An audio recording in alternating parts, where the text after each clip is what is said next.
Hello everyone, Loxley here and welcome back to another video. Today is the 11th of April 2020. Let's get straight into it. As of right now, there are 1,703,158 confirmed cases of the coronavirus, the majority of which right now are from the USA. The USA has passed 500,000 cases.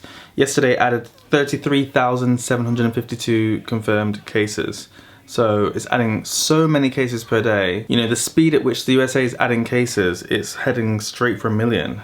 I mean, New York seems to have got it kind of under control, but the rest of the country, I'm not sure. Yesterday, the USA added 2,035 deaths, making it the first country in the world to have over 2,000 deaths in a single day from the coronavirus.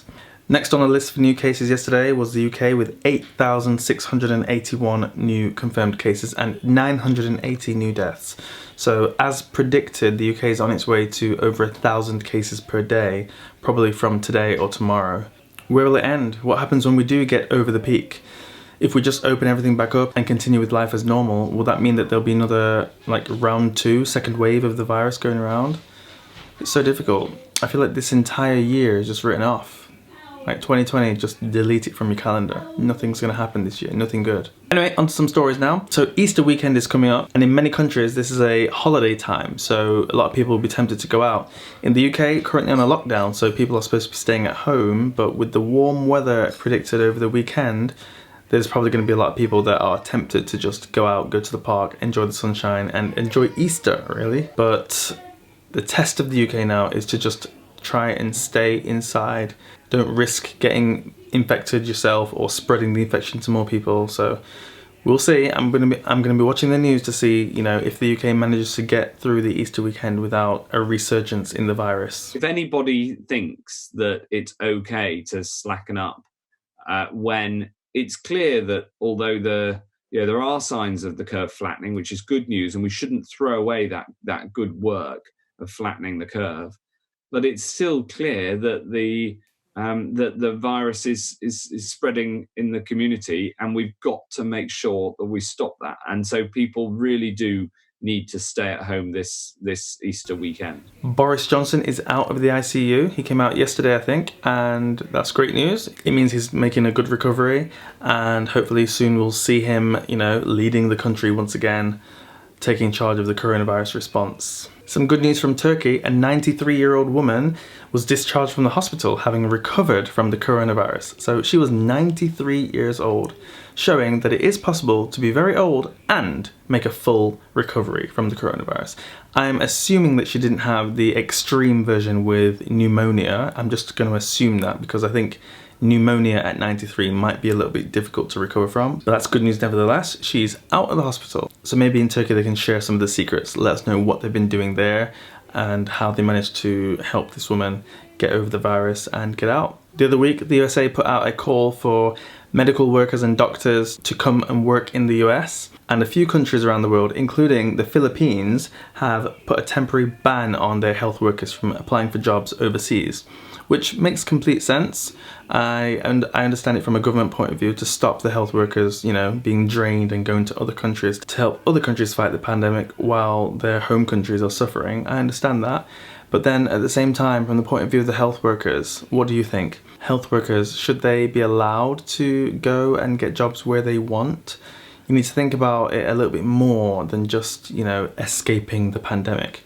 Think about it as the conditions that they are working in and the pay. Some countries, health workers don't get paid a lot and they're not respected. As we saw yesterday in India, those health workers were chased out, you know, attacked.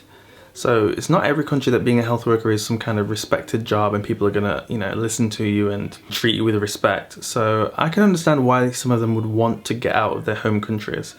During the pandemic might not be the best time, but if it's something that you've been waiting to do for a long time and then you get a chance, like the US is saying, come on, all the medical workers around the world can come to the US, get a visa, no problem, we need you right now. If you've been waiting for that message and then you get that message, you're going to apply for it. And I don't blame them. I remember when I saw the news about some NHS doctors leaving the NHS in the UK to go to America because they get paid more in America in, you know, different various private clinics and stuff like that. And there was outrage in the UK. It's like, oh my God, how could you do that? How could you? But then I thought, at the same time, yes, they are doctors, but they are also doing a job. And when you have a job, a lot of the time, people if you're doing the same job, right, then how do you compare, is your job a good job or not? Your job is to save people's lives. So the only difference with saving people's lives in your home country or another country is your work environment. Is your office or your ward or whatever it is that you're working in as a medical worker, is your situation better in the other country? And if they're the same, then is the pay better in the other country? Because, you know, you just keep going down the list. Like, what's a better job than the one I've got? And I don't think there is any job out there where people think, oh, I'm doing something for the people and therefore this is the only job that I will do and I will just stay put. I don't think so. People naturally want better, want more. It doesn't necessarily mean that people just want more money, but maybe if there's something where you do the same thing, you're still saving lives, but you can work in a nicer office, you might take that. You're still saving lives, but you have a nicer working environment. And then the people who already have a nice office or a nice ward or a nice suite or whatever it is that they're working, the next thing they're going to look at is maybe their salary or the city or, you know, I can't blame medical workers for leaving their countries to go to other countries and work. I can't. It's the job of their home country to make the job appealing. That's their job. Make the work appealing and then you can attract the medical workers. The medical workers won't want to leave. Anyway, went off on a bit of a tangent there. Yesterday at the press briefing, Matt Hancock said a few things about PPE, and that made a few nurses and doctors in the UK pretty angry. There's enough PPE to go round, but only if it's used in line with our guidance. We need everyone to treat PPE like the precious resource that it is. That means only using it when there's a clinical need and not using more than is needed. It basically said that PPE is a precious resource and we shouldn't waste it. Therefore, you should try and use, you know, like the same mask for the whole day. Whereas before, people were wearing one mask per patient, which is it sounds kind of wasteful. But when you think about the risks in the hospital, you see one patient, that patient sneezes a few times, then you got like potentially got virus on your face mask. I can understand you might want to take that mask off, wash your face, wash your hands, and then put a new mask on. I can completely understand that. So for him to be telling the nurses and doctors in the NHS not to waste face masks and not to waste PPE, it just highlights how the UK completely lacks resources right now, and it's not a good look. The UK, the NHS, was supposed to be a world-class leading healthcare system and all this, and to be telling doctors on TV saying, hey, don't waste the PPE, instead of changing it per patient like you did before, you know, the clean, hygienic way, no, instead of doing that, just wear the same one for the whole day. So if you have the virus on your mask, you can carry it around with you all day. Don't waste the mask. Not a good look, is it? I remember a few weeks back hearing that dentists and doctors, they would change their mask every time they had a new patient.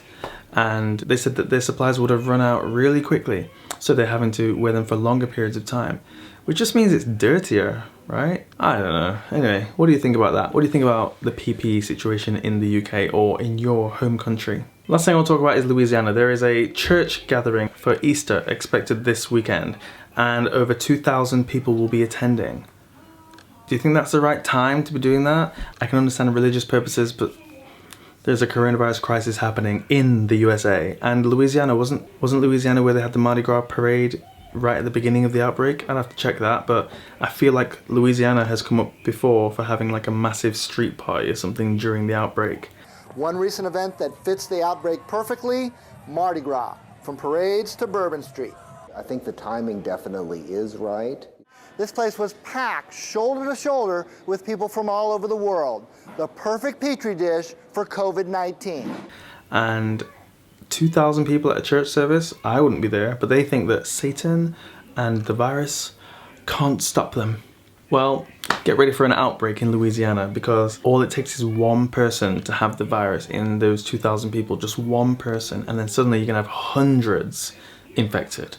And then from those hundreds, well, they're gonna go to the supermarket, they're gonna continue about their daily lives because Jesus can protect them, and it's gonna spread even further. Oh, what is going on? Why do people need to see so many people dying and they still think that they are invincible just because it hasn't gotten to you yet? There was a picture I saw, I'm gonna put the picture up on the screen if I can find it. There's a picture I saw, and it's basically everyone's watching people dying and laughing at, not laughing, but you know, like saying, oh, that's unfortunate, oh, it's unfortunate. But then everyone feels good because it's not them. But it's like you're just in a queue, you're just in a line waiting for it to happen to you.